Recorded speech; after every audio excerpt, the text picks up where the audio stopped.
Hello കൂട്ടുകാരെ, നമുക്ക് നല്ലൊരു ചില്ലി പനീർ തയ്യാറാക്കിയാലോ. വളരെ ടേസ്റ്റി ആയിട്ടും സിമ്പിളായിട്ടും ഒരു ചില്ലി പനീർ തയ്യാറാക്കാൻ നമ്മുടെ റെസ്റ്റോറൻറ്റ് സ്റ്റൈൽ തന്നെ. എങ്ങനെയാണ് തയ്യാറാക്കേണ്ടത് നമുക്ക് നേരെ വീഡിയോയിലേക്ക് പോകാം.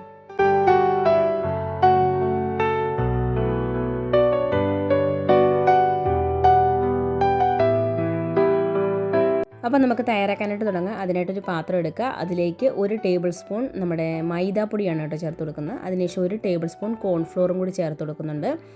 അതിനകത്തേക്ക് ആവശ്യത്തിനുള്ള ഉപ്പും കൂടി ചേർത്ത് കുറച്ച് കുരുമുളക് പൊടിയും കൂടി ചേർത്ത് കൊടുക്കുക. 1/4 ടീസ്പൂൺ കുരുമുളക് പൊടിയാണ്. അതിനുശേഷം അതിനകത്തേക്ക് നമ്മുടെ പനീർ ക്യൂബ്സ് ഇട്ട് കൊടുക്കുക. ഞാനിപ്പോൾ കുറച്ച് വലിയ പീസായിട്ടാണ് എടുത്തിരിക്കുന്നത്. ചെറിയ പീസായിട്ട് എടുക്കണമെങ്കിൽ ഒന്നുകൂടെ മുറിച്ചെടുക്കുക കേട്ടോ. അപ്പോൾ അതും കൂടി ചേർത്ത് കൊടുത്ത് ഒന്ന് മിക്സ് ചെയ്തെടുക്കുക. ഇതൊന്ന് നമ്മൾ കോട്ട് ചെയ്ത് വരണം. അതിനായിട്ട് ഇച്ചിരി വെള്ളവും കൂടി തളിച്ച് കൊടുത്തതിന് ശേഷം നമുക്ക് നല്ലപോലെ കോട്ട് ചെയ്ത് വരുന്ന രീതിയിൽ എടുക്കാം. ഓവറായിട്ട് വെള്ളം ഒഴിച്ച് കൊടുക്കരുത്. ജസ്റ്റ് കുറച്ച് വീതം വെള്ളം ഒഴിച്ച് മിക്സ് ചെയ്തെടുക്കുക. അല്ലാന്നുണ്ടെങ്കിൽ വെള്ളം പോലെ ആയിപ്പോയി കഴിഞ്ഞാൽ നമ്മുടെ പനീറിൽ ആ പൊടി ഇങ്ങനെ കോട്ട് ചെയ്തിരിക്കത്തില്ല. അതുകൊണ്ടാണ്. അപ്പോൾ അതാ ഈ ഒരു പരുവത്തിൽ നമ്മൾ എടുത്തിട്ടുണ്ട്. ഇനി നമുക്കിത് വറുത്തെടുക്കാം. അതിനായിട്ടൊരു പാൻ ചൂടാക്കാൻ വേണ്ടി വെക്കുക. അതിനകത്തേക്ക് വറുക്കാനുള്ള എണ്ണ ഒഴിച്ച് കൊടുക്കണേ. അപ്പോൾ നല്ല ഡീപ്പ് ഫ്രൈ ആയിട്ട് തന്നെ ചെയ്തെടുക്കാൻ വേണ്ടി നോക്കുക. പക്ഷേ ഓവറായിട്ട് കളർ ചേഞ്ചായി പോകരുത്. അപ്പം എണ്ണ ചൂടായി വന്നിട്ടുണ്ട്. നമുക്കതിലേക്ക് ഓരോ പീസായിട്ട് എടുത്തിട്ട് കൊടുക്കുക കേട്ടോ. ഓരോ പീസായിട്ട് തന്നെ ഇട്ട് കൊടുക്കുക. എല്ലാം കൂടി കുഴച്ചിട്ട് എല്ലാം കൂടി ഇങ്ങനെ ഒട്ടിപ്പിടിച്ചിരിക്കും. അതുകൊണ്ട് ഓരോ പീസായിട്ട് ഇട്ട് കൊടുത്തതിന് ശേഷം നമുക്കത് തിരിച്ചും മറിച്ചും ഒക്കെ ഇട്ട് ഒന്ന് വറുത്തെടുക്കുക കേട്ടോ. നമ്മുടെ പുറമേ ഒന്ന് മൊരിഞ്ഞ് കിട്ടിയാൽ മാത്രം മതി. ഒരുപാട് കറുത്ത് കളർ ചേഞ്ചായി വരേണ്ട ആവശ്യമില്ല കേട്ടോ. അപ്പോൾ നമുക്കിത് വറുത്ത് കോരിയെടുക്കാം. അപ്പോൾ അതാ ഇവിടെ റെഡി ആയിട്ടുണ്ട്. ഇനി നമുക്കിത് എടുത്ത് മാറ്റി വെക്കാം കേട്ടോ. ഈ ഒരു പരുവത്തിൽ നമുക്ക് കോരിയെടുക്കാം കേട്ടോ. പുറമേയൊക്കെ നല്ല ക്രിസ്പി ആയിട്ട് വന്നിട്ടുണ്ട്. ഇനി നമുക്കിതൊരു വേറൊരു പാനിലോട്ട് മാറ്റി വയ്ക്കാം.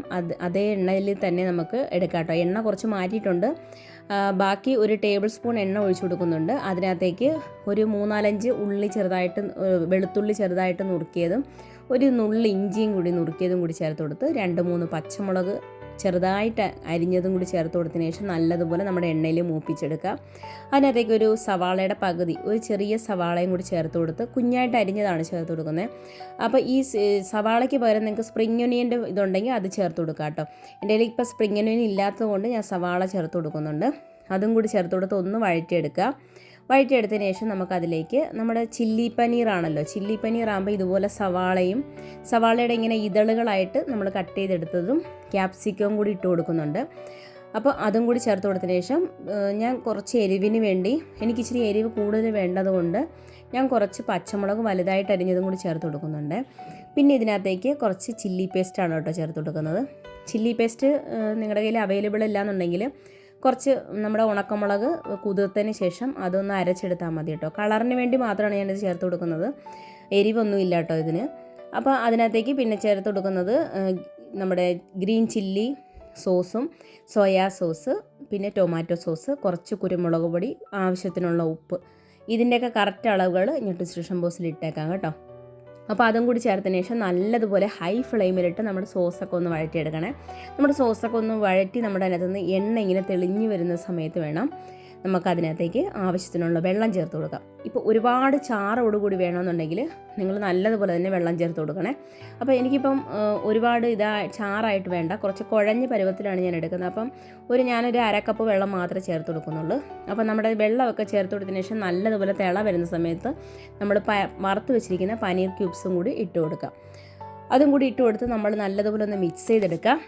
നമ്മുടെ ആ സോസൊക്കെ ഒന്ന് പനീറിനകത്ത് ഇങ്ങനെ പൊതിഞ്ഞ് വരണം. ആ ഒരു സമയത്ത് നമുക്കതിനകത്തേക്ക് കോൺഫ്ലവർ ഒരു പാത്രത്തിലെടുക്കുക. അതിനകത്തേക്ക് കുറച്ച് വെള്ളം ഒഴിച്ചു കൊടുത്തതിന് ശേഷം നല്ലതുപോലെ ഒന്ന് കലക്കിയെടുത്തതിന് ശേഷം അതിനകത്ത് ഇങ്ങനെ ഒഴിച്ചു കൊടുക്കുക. ഇതെന്തിനാണ് ഒഴിച്ചു കൊടുക്കുന്നത് വെച്ചാൽ നമ്മൾ നല്ലൊരു കൊഴുപ്പ് കിട്ടാൻ വേണ്ടിയാണ്. നമ്മൾ കടയിൽ നിന്നൊക്കെ മേടിക്കുമ്പോൾ ചില്ലി പനീർ ഇങ്ങനെ നല്ല കിളുകിളാന്നിങ്ങനെ ഇരിക്കത്തില്ലേ, നല്ല കൊഴുപ്പായിട്ട്, ആ ഒരു ഇതിന് വേണ്ടിയാണ് നമ്മൾ കോൺഫ്ലോർ ചേർത്ത് കൊടുക്കുന്നത്.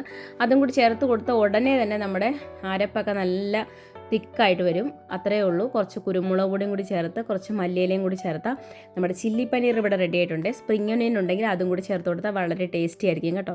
അപ്പോൾ അത്രയേ ഉള്ളൂ. വളരെ സിമ്പിളും ടേസ്റ്റിയും റെസ്റ്റോറൻറ്റ് സ്റ്റൈലും ആയിട്ടുള്ള ചില്ലി പനീർ ഇവിടെ തയ്യാറായിട്ടുണ്ട്. അപ്പോൾ എല്ലാവരും ട്രൈ ചെയ്ത് നോക്കാം. അപ്പോൾ പുതിയൊരു വീഡിയോ ആയിട്ട് വരുന്നുണ്ട്. Thanks for watching. Thank you. By.